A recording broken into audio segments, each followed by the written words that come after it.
The blade is already drawn.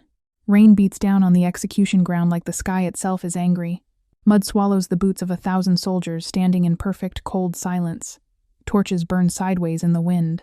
And at the center of it all, walking through the parted crowd like death wearing a crown, is King Caden Wolf. He does not rush. He never rushes. His black cloak drags through the mud and no one dares look directly at him. 6 feet 3 inches of controlled fury, moving toward the woman kneeling in the center of the square. Her wrists are bound. Her head is down. The executioner steps aside without being asked. This is how it always goes. Caden has done this before. Signed the order. Walked the ground. Watched the sentence carried out. He does not feel it anymore. That part of him went quiet a long time ago. He raises the blade. Hi, viewers. Have you ever seen someone freeze in the middle of doing something they've done 100 times before, and you just knew something had changed forever? Drop a yes or no in the comments. The woman does not beg. That is the first thing that stops him. Every condemned person begs. They scream, they bargain, they collapse. This woman's spine stays straight. Her shoulders do not shake. Even on her knees in the mud, in the rain, with his blade above her head, she holds herself like she is the one with the power here. Caden's jaw tightens. His eyes move down her back, and that is when he sees them. Scars. Not one, not two, dozens. Long, deep, deliberate marks crossing her back like someone took their time. Someone enjoyed it. The torn fabric of her dress clings to the evidence of years. Caden's arm does not move. The blade stays raised. The crowd waits. His generals wait. The wind screams through the torches, and not a single person breathes. His wolf goes completely still inside him. Then a small hand grabs his cloak. He looks down. A child. A little girl. Maybe 5 years old. Soaked to the bone. Standing in the mud with tears cutting clean lines down her dirty face. She is not screaming. She is not running. She is looking straight up at him with eyes too serious for her age, and she says it so quietly he almost misses it under the rain.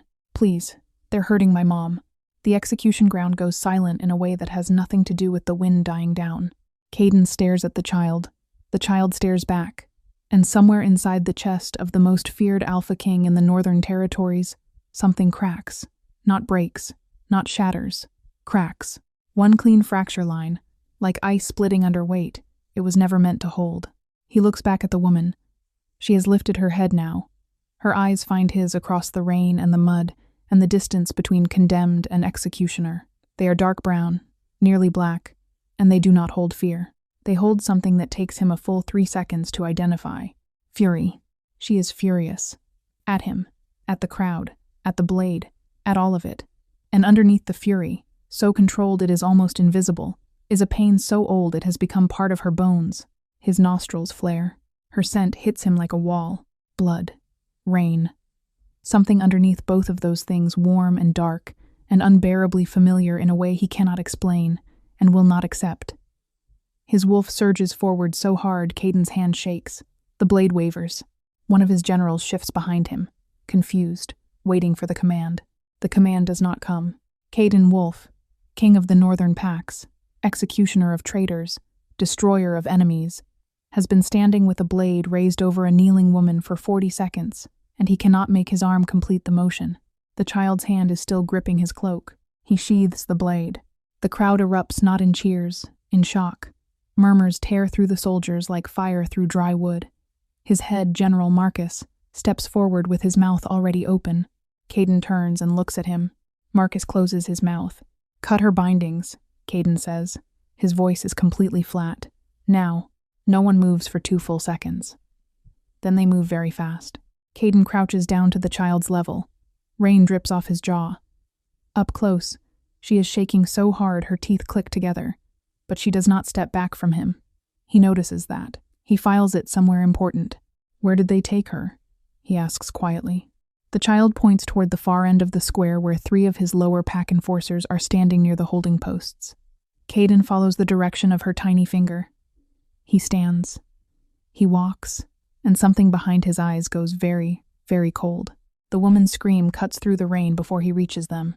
And in that moment, the Alpha King lost control. What happens when the most powerful man in the room is the last one to understand what he's feeling, and the only one who can save her has spent his entire life learning not to? He moves before the scream finishes. 3 enforcers. 2 are on the ground before they register he has crossed the square. The third turns, and Caden grabs him by the throat with one gloved hand and walks him backward into the holding post so hard the wood splinters behind him. "Who gave the order?" Caden says. Not a question. A blade with words wrapped around it. The enforcer's mouth opens and closes. His eyes are white with terror. Caden does not wait for the answer. He drops him, turns, and finds the woman. She is on the ground, one hand braced in the mud, one arm wrapped around her ribs. Her hair is plastered across her face. There is a fresh cut along her jaw on top of everything else already written on her body. She is breathing in short, controlled pulls, the breathing of someone who has learned to manage pain quietly, so no one uses it against them. She looks up at him. She does not say thank you. "I don't need your rescue," she says. Her voice is low and rough, and absolutely certain. Caden stares at her for a moment. "You're on the ground in the mud. I've been lower." Something moves through his chest that he does not have a name for. He extends his hand. She looks at it the way someone looks at a trap, cataloging every angle, calculating every exit. Then she ignores it completely and pushes herself upright on her own, swaying once, catching herself, straightening her spine until she is standing fully and looking at him at nearly eye level because she is taller than he expected. She is also more everything than he expected.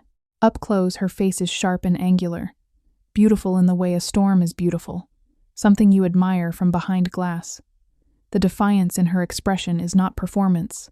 It is the face of a woman who stopped performing a long time ago and simply became what she needed to survive. His wolf growls low and long inside him. The word arrives before he can stop it. Not out loud. Never out loud. But inside the place where the wolf lives, it drops like a stone into still water. "Mine." Caden's jaw locks. He turns away from that word, buries it, steps on it. "You'll come to the palace," he says, for questioning. "Am I under arrest?" "You were already under a death sentence. Consider this an improvement." She stares at him. He stares back. Neither of them move for 3 full seconds. Then the little girl appears at the woman's side, threading small fingers through hers, and some of the iron leaves the woman's face. Not all of it, but enough to see what lives underneath. She looks down at the child, and something passes across her expression that Caden has to look away from because it is too honest for a public space. "Fine," she says. She does not look at him when she says it. They walk toward the palace through the parted crowd. Caden walks beside her. Not behind her. Not ahead beside. He does not examine why. She stumbles once on the uneven ground. His hand moves toward her arm by instinct. She feels it coming before it arrives and shifts her weight away in one smooth motion. "Don't," she says quietly. He pulls his hand back. His wolf does not like that. His wolf has opinions about a great many things in the last 10 minutes that Caden has no intention of entertaining. He keeps walking. He keeps his hands at his sides. He tells himself the only reason his pulse is elevated is the adrenaline of the confrontation. He is a very good liar. They pass under the palace gate, and the torchlight catches the side of her face and the old scar along her collarbone, and Caden looks straight ahead, because if he looks at her right now, something in his chest is going to do something. He will not be able to explain to his generals. Behind him, Marcus falls into step and leans close. "Sire, the council will want answers. They can want whatever they like," Caden says. The execution was public. Canceling it publicly sends a message. "Yes," Caden says. "It does." Marcus goes quiet. The woman walks beside him and does not ask a single question about where she is being taken. That bothers him more than the defiance did. People who stop asking questions about their destination have already survived too many places they didn't choose. The palace doors open. Warmth and light pour out. The child makes a small sound and presses closer to her mother's side. The woman's hand tightens around the child's fingers. Just for a moment, her steps slow. Just for a moment. She looks up at the palace like she is calculating whether this is better or worse than the execution ground. Then she walks through the door. And Caden follows her in, and the doors close behind them both. And somewhere in the palace, a clock strikes midnight, and he realizes he does not know her name. He realizes, with a cold precision that surprises even him, that he very much wants to. She is already at the window when he opens the door. Caden stops in the doorframe. She is standing with her back to him, both hands braced on the stone ledge, looking out over the dark palace grounds like she is memorizing the layout, like she is planning. The bandages the palace physician wrapped around her ribs show white against her dark skin above the borrowed dress. Her feet are bare on the stone floor. She does not turn around. "How long have you been awake?" he says. "Since they left me alone." A pause. "An hour, maybe." He steps inside. She still does not turn. He crosses to the chair near the fire and sits, leaning back, watching her study the grounds. The fire snaps and pops. Outside, the rain has slowed to a hiss. "The east gate is locked from the inside," he says. "The guard rotation is every 20 minutes. The wall on the north side is 40 feet. She turns then, slowly. The firelight catches her eyes, and they are sharp and furious and a little bit startled, though she controls the startled part fast. "You could just say I'm a prisoner," she says. "You're not. Then why tell me the gate is locked? So you stop calculating and sit down. You have 3 cracked ribs." Something crosses her face. Not quite surprise, not quite anger. Something in between that she swallows quickly. She turns back to the window for one more moment. Then she moves to the chair across from him and sits. And the way she lowers herself tells him exactly how much the ribs are hurting, because she does it without making a sound, and that kind of silent management does not happen by accident. "Where's my daughter?" she says. "The room next to this one. She is asleep." The physician confirmed she was not injured. The woman closes her eyes for exactly 2 seconds, opens them, back to stone. "What do you want from me?" she says. "Your name would be a start." She looks at him for a long moment, like she is weighing what a name costs in this room, what information gives him. "Sarah," she says finally. "Sarah Calloway." Caden nods slowly. "Sarah." Something happens when he says her name. Something he does not look at. "My daughter is Lily," she says. Not because he asked.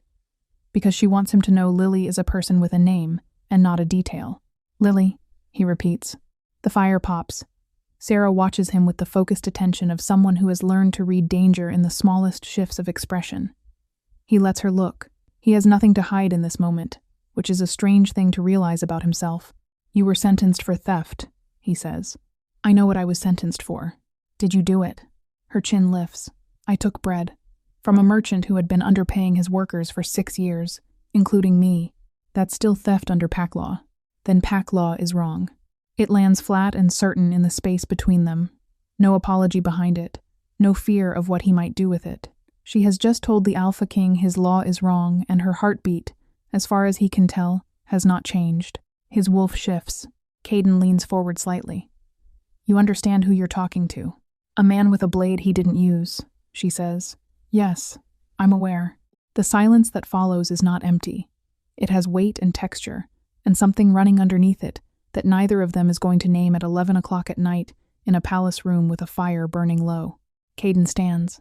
He moves toward the door. He stops with his hand on the frame and does not turn around. "The physician will come again in the morning. You'll eat. You won't be questioned until you've slept." She says nothing. "The door has no lock," he says, from the inside. He leaves. He walks down the corridor and does not slow his pace, and does not look back. He turns the corner and stops walking, and stands in the dark hallway, with his back against the stone wall for a full 30 seconds. His wolf is not growling anymore. It is very, very quiet. The kind of quiet that means it has already decided something. Caden pushes off the wall and keeps moving. Tells himself whatever just happened in that room is nothing. Strategy, intelligence gathering, standard protocol. He almost makes it to his own chambers, before he accepts that he already knows her name in a way he will not be forgetting. Lily finds him first. Caden is in the corridor at 6 in the morning going over reports with Marcus, when the small figure rounds the corner at a run and nearly collides with his legs. She stops, looks up, looks at the papers, looks at Marcus, looks back at Caden with the unsettling directness of a child who has not yet learned to pretend. "You're the king," she says. "Yes." "You have a lot of papers." "Yes." She considers this. "My mom has a lot of papers too. She used to keep them in a box, numbers, so we always knew how much we had." A pause. "We didn't have much." Marcus clears his throat. Caden cuts him a look, and Marcus finds the ceiling very interesting. Caden crouches down to Lily's level. She does not step back.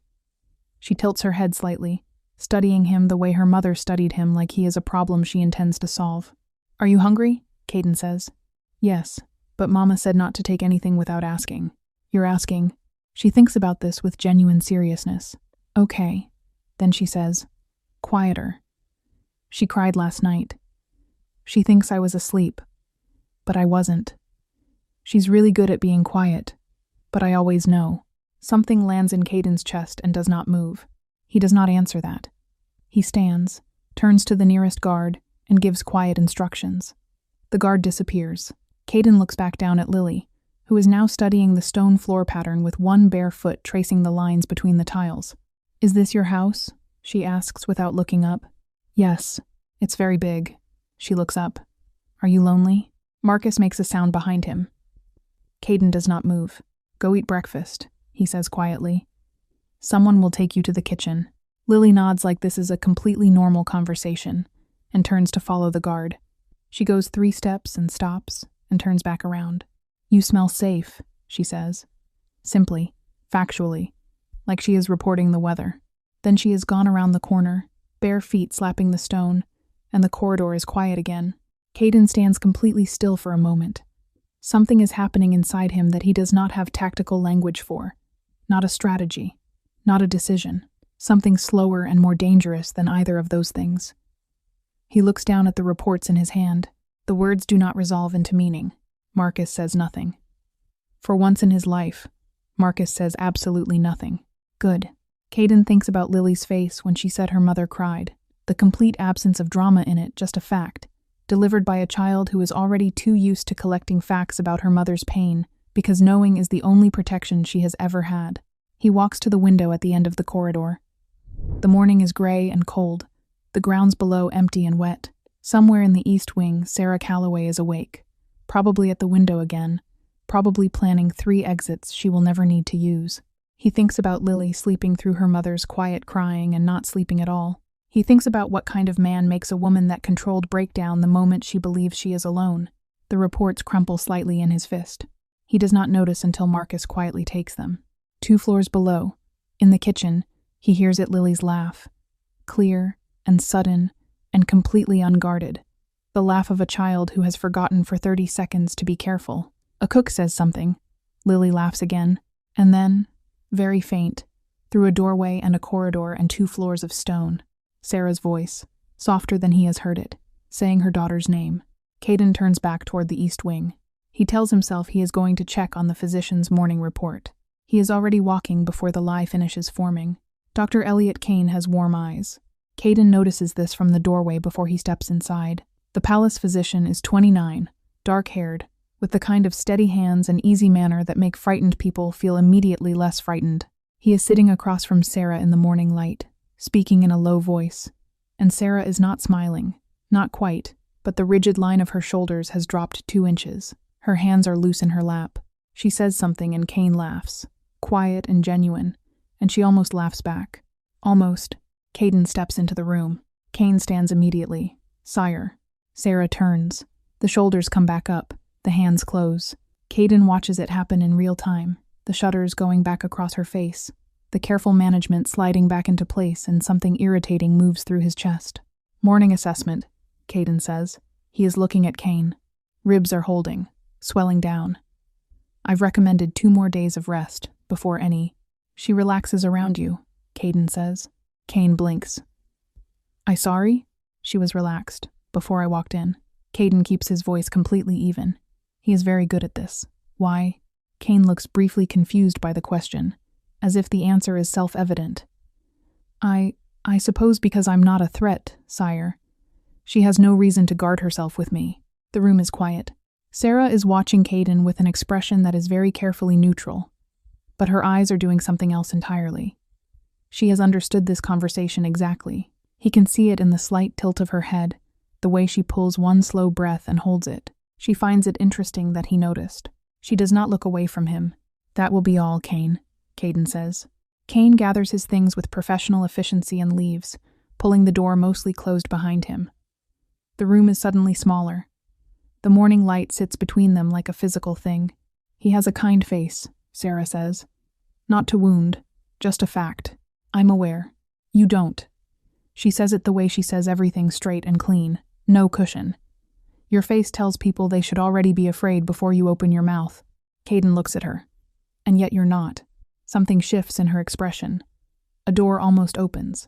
Then she pulls it back. "I've already been afraid of worse," she says quietly. "You don't register the same way. He should leave it there." He knows he should leave it there.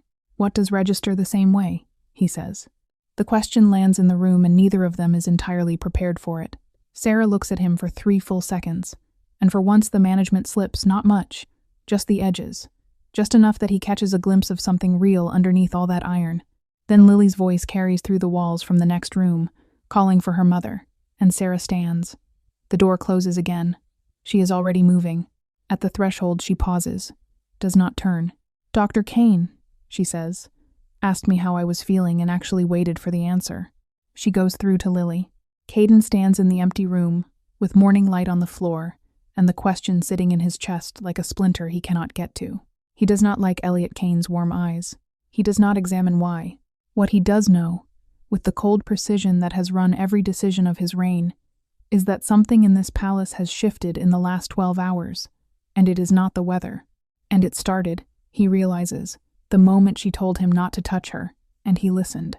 The file lands on Caden's desk at noon. He does not open it for 3 minutes. He sits with his hands flat on the cover and looks at his general's face and reads everything in Marcus's expression that Marcus is too careful to say out loud. Then he opens it. The photographs are old. The medical reports are not. 6 years of documented injuries cross-referenced with 6 years of dismissed complaints. Filed, stamped, shelved, forgotten. Every single report routed through the same PAC enforcement office. Every single dismissal signed by the same 3 names. Names Caden recognizes. Names that attended his last council dinner and shook his hand and looked him in the eye. He closes the file. He opens it again because he needs to be certain he is seeing what he is seeing. He is.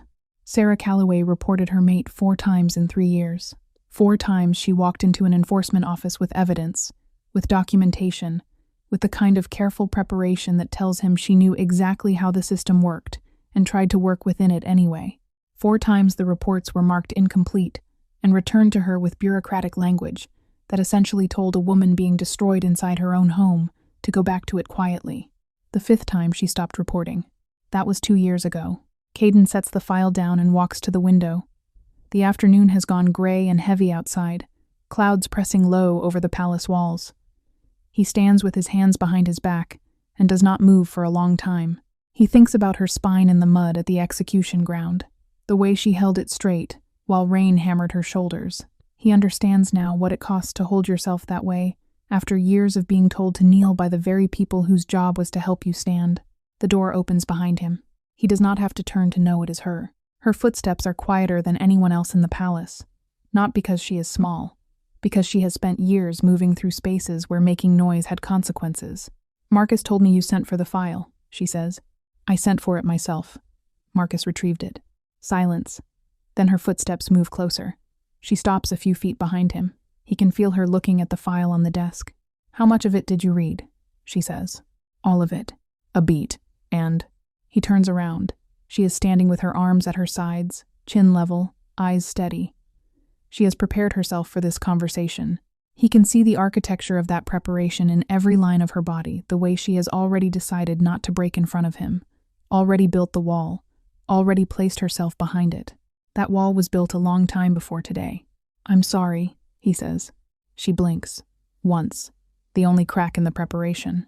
"The system failed you," he continues. 4 times. On record. With documentation you provided. Under my authority. My enforcement structure. My judges. He says each word clean and separate, and does not look away from her face. "I'm sorry." Sarah stares at him. The wall holds, but her hands move just barely, the fingers of her right hand curling once at her side like she is catching something she almost dropped. "I didn't come here for an apology," she says. "I know. I'm giving you one anyway." The fire in the room is low and warm, and the gray light comes through the windows, and Sarah Calloway stands in the middle of it looking at a man who just said something no one has ever said to her, and she does not know what to do with it. He can see that. He watches her decide not to cry, with the same focused control she uses for everything. She looks away first, toward the window. "He was powerful," she says, quietly, like she is telling it to the glass, not to him. People liked him. He was easy to like when other people were watching. A pause. I used to think if I was better, quieter, more careful, less. She stops. It took me a long time to understand that nothing I did was the reason. Caden does not move. He understands that if he moves right now, she will stop. I stayed because of Lily, she says.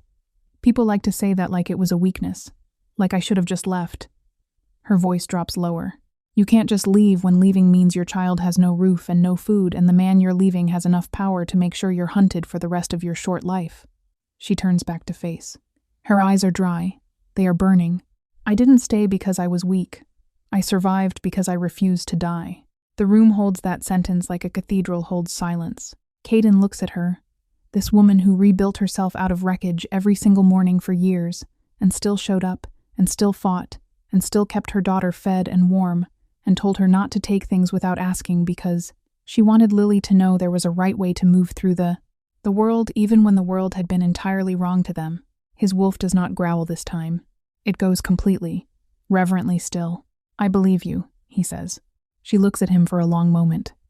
Something in her face shifts barely visible, just at the edges, like the first degree of change before weather turns. Not trust. Not yet, but the thing that has to exist before trust can.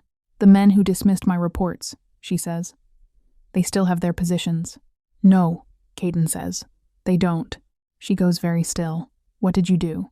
What I should have done the first time your file crossed through this system. He holds her gaze. It won't happen again. Not to you. Not to anyone. Sarah stares at him. He watches the wall hold, and hold, and hold, and then, in the space between one breath and the next, her eyes fill. Not falling, not breaking, just filling. Like a cup that has been running dry for so long it has forgotten what full feels like. She turns away before anything spills. Lily will want dinner soon, she says. Her voice is completely steady. I'll have it sent. She nods once and walks toward the door, and Caden watches her go and does not stop her, because she needs to walk out of this room on her own 2 feet, and he understands that more than he has ever understood anything. She stops at the door, does not turn. Thank you, she says, so quiet he almost misses it. Then she is gone, and Caden stands in the room with her words still in the air, and his wolf still, and silent, and something in his chest that feels, for the first time in longer than he can remember, like it is pointing somewhere. The council chamber goes silent when Caden walks in. That is normal. What is not normal is that he has not called this meeting. He has arrived without notice, without Marcus, without the formal entrance his position requires. He has simply opened the doors and walked in and taken his seat at the head of the table and placed the file flat in the center where everyone can see the name on the cover. Sarah Calloway. 9 council members look at the file. 3 of them look at the table. Those 3 Caden watches with the kind of attention that has ended careers. Councilman Briggs, he says. Councilman Hale. Director Marsh. He says their names slowly. No anger in his voice. Something colder than anger. You will explain to me in this room, in front of your colleagues, why 4 separate enforcement complaints, filed with documentation, physical evidence, and medical corroboration, were marked incomplete and returned without action. Briggs is 62 and has survived 4 administrations by knowing when to speak and when to fold. He reads this room correctly. Sire, at the time of filing you had photographs, Caden says. You had a physician's report. You had written testimony. What part of that documentation was incomplete? Silence. What part? Caden says again. Still flat. Still cold. Hale shifts in his seat. The complainant's mate held rank, sire. Standard protocol in ranked mate disputes requires. Ranked mate disputes, Caden repeats. His voice does not rise. It drops. Is that what we're calling it? He opens the file. He does not look at it. He looks at Hale. Page 11. Would you like to read page 11 to this council, or should I? Hale says nothing. Because page 11, Caden continues, contains a pediatric evaluation conducted without the mother's knowledge by a physician who was later pressured to amend his findings, which he did not do, and which is the only reason that document still exists in its original form. He closes the file. The physician's practice was shut down 6 months after he refused to alter the report. His license was suspended on grounds that this council ratified. The room is very still. Director Marsh, who has not spoken, sets both hands flat on the table in the manner of a man preparing to argue. Caden looks at him, and Marsh's hands go flat and still. You protected him, Caden says. Simply, you used the authority of this council, and by extension the authority of my office, to protect a man who was destroying his family. You buried the evidence. You punished the people who tried to surface it. He stands. Every person in the room sits straighter. And then you attended my council dinners, and you shook my hand. The fire in the hearth behind him is the only sound. Your positions are suspended, effective the moment you leave this room. You will be held for formal review. You will not communicate with each other or with any member of the enforcement office until that review is complete. He looks around the full table. If any other member of this council has approved or overlooked a similar filing in the last decade, I am giving you until tomorrow morning to bring it to me directly. After tomorrow morning, I will find it myself. He picks up the file. If your laws protect monsters, he says, looking at the 3 suspended men with absolute stillness, then I will break your laws. And I will rebuild them into something that doesn't make a woman carry evidence of her own destruction through your offices 4 times, and leave with nothing. He walks to the door. This council is adjourned. He leaves. The doors close behind him. In the corridor, Marcus falls into step beside him and says nothing for a full 30 seconds.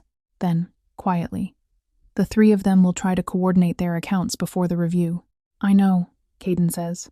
I've already moved their communications access. Marcus nods. Another 30 seconds of silence. She doesn't know you did any of this, Marcus says. No. Are you going to tell her? Caden walks 3 more steps. Some things don't require an announcement. He turns toward the east wing. He is halfway down the corridor when he hears Lily's laughter, and then Sarah's voice, lower, and then something that stops him completely in the middle of the hallway because he has not heard it before. Sarah is laughing. Quiet, real, unguarded, just for that 1 second. Gone almost before it registers. Caden stands in the corridor and does not move.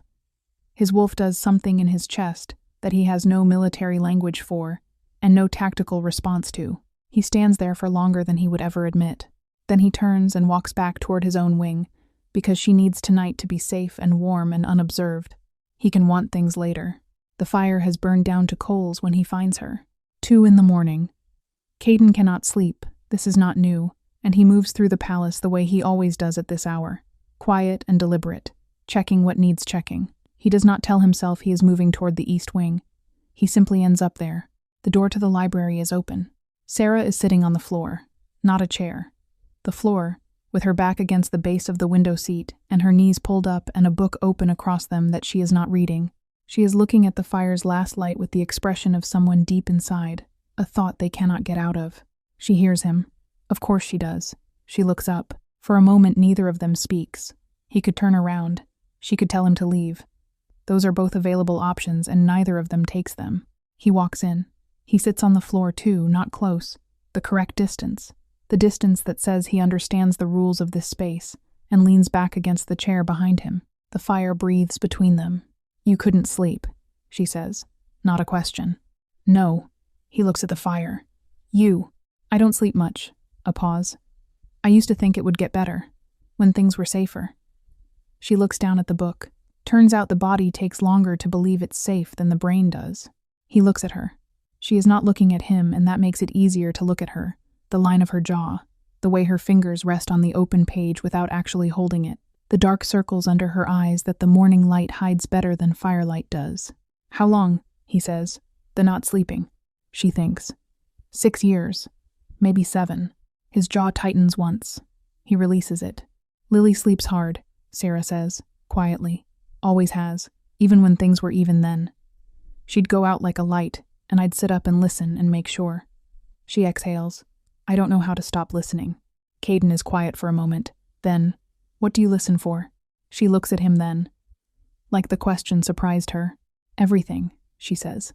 Footsteps, doors, changes in sound. The difference between the house settling and... She stops. Her jaw closes. She looks back at the fire. You learn to sort it. What's safe and what isn't. It becomes automatic. And now I listen to a palace full of 100 people I don't know. And I try to remember that 100 people means 100 layers of sound between Lily and anything that could get to her. A beat. It helps. A little. The fire shifts and settles.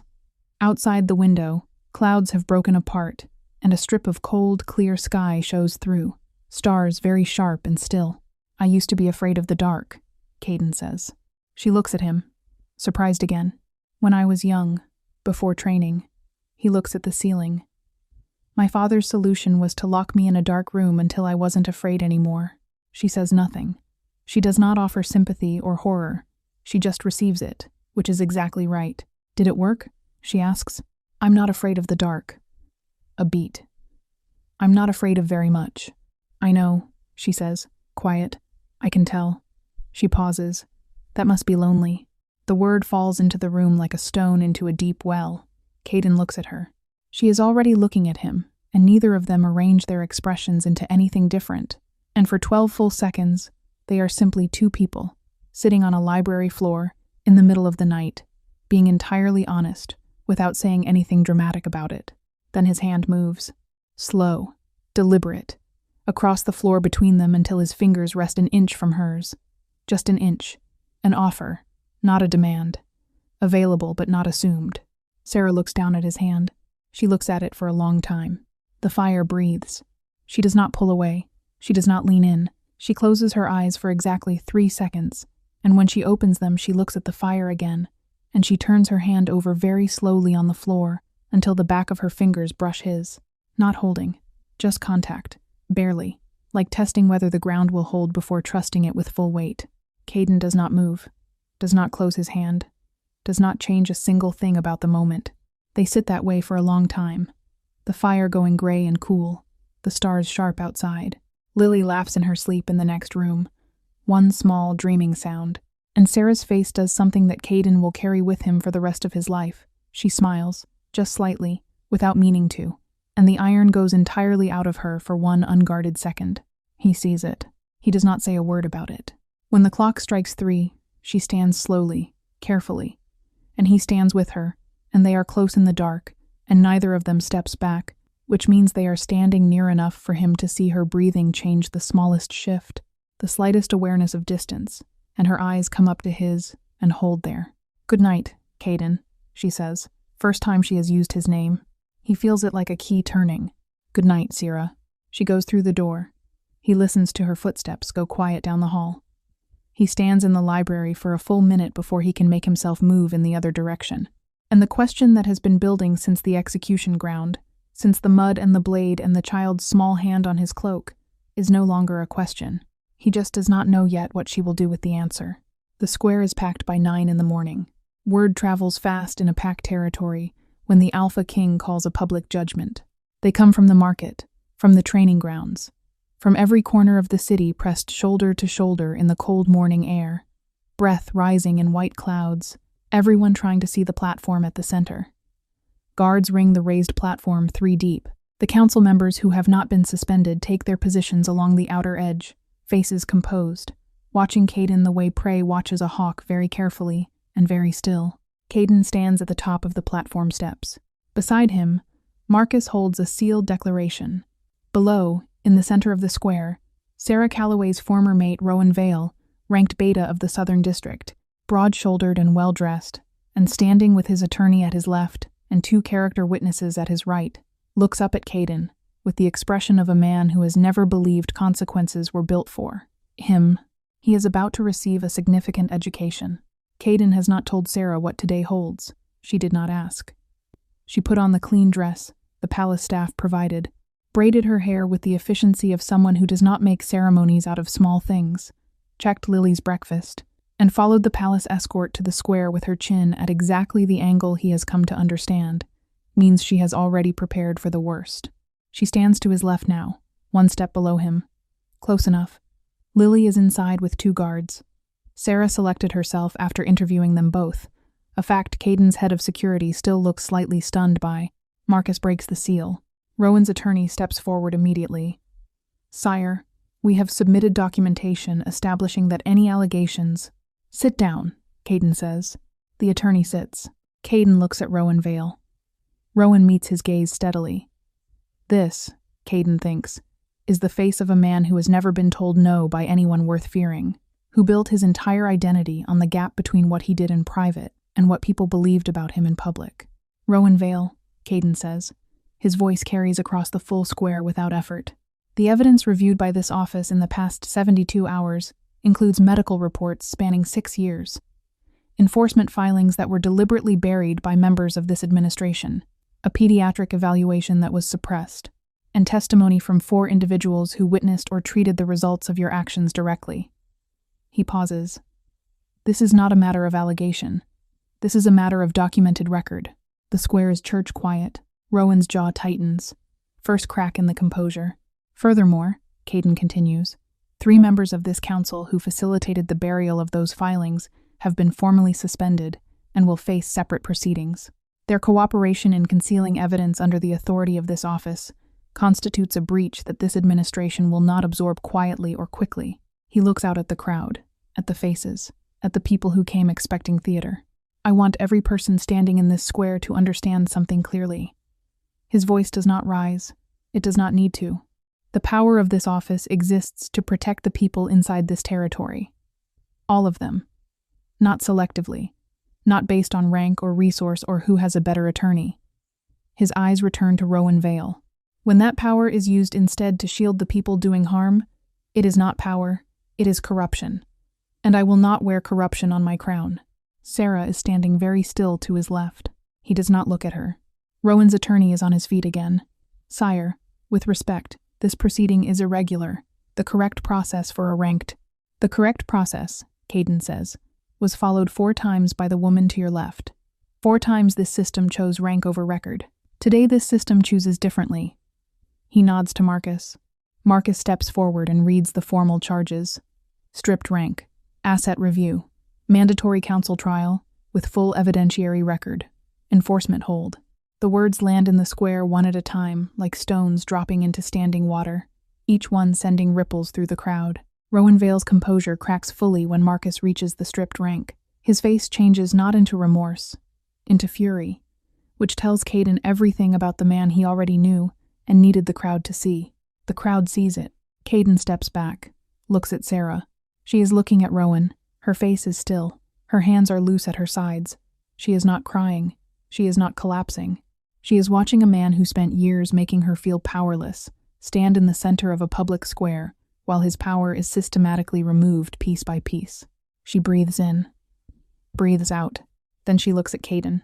And the look on her face, not gratitude, deeper than gratitude. The look of someone who just watched something they stopped believing could happen, actually happen, lands in his chest, and stays there. You didn't have to do it publicly, she says quietly. Yes, he says. I did. She nods. Once. Looks away. She is under my protection, Caden says to the square, his last statement before the formal close. And anyone who touches her answers to me directly. The crowd absorbs this. Some murmur. Most simply go still with the weight of what that sentence means when the Alpha King says it in a public square with his full voice. Rowan Vale is escorted away. Sarah watches him go until he is through the far gate and out of sight. Then she exhales slow, steady, controlled, and for just 1 second, she closes her eyes, and her face does something private and enormous and entirely her own. He gives her that second completely. Then Lily's voice carries from inside, calling her name, and Sarah opens her eyes and straightens, and she is already moving before she has fully decided to. But she stops beside him on the step. Caden. He looks at her. Thank you for not asking me to perform, she says. For the crowd, for the statement, any of it. He holds her gaze. You don't perform. She almost smiles. Almost. Then she goes in to Lily, and the crowd slowly breaks apart, and Marcus appears at Caden's shoulder, and the morning goes on, as mornings do. But the square feels different than it did an hour ago, and Caden Wolf, for the first time in his reign, feels like his authority has been used correctly. The night is quiet in a way the palace has not been in days. No meetings, no reports, no Marcus appearing with another crisis to manage. Dinner was simple, the 3 of them at the small table in the East Wing sitting room, the formal dining room never suggested, because Sarah had looked at the formal dining room on her first tour and said, with complete seriousness, that she was not eating in a room that required an announcement. Lily had talked the entire meal. She had opinions about the bread. Specific, detailed opinions. She had a question about why the ceiling in the corridor had a painting of wolves and not dogs, because she preferred dogs, which she stated as a fact requiring no defense. She ate 3 portions and fell asleep on the sitting room couch before anyone cleared the plates, small and absolutely solid in the way sleeping children are, one hand tucked under her cheek. Sarah covers her with the blanket from the chair. She smooths Lily's hair once, carefully, and then straightens and turns and finds Caden watching. She does not look away from him. "I owe you a conversation," she says. Quiet, so she does not wake Lily. "You don't owe me anything." "I know." She moves toward the window. He follows, far enough from the couch to speak in low voices without disturbing Lily. The city lights blur soft and orange below. "That's why I want to have it." He waits. He has learned that she does not need to be pulled toward things. She arrives when she is ready and not a moment before. "I have spent the last 6 years making every decision based on what kept Lily safest," she says. She is looking out the window.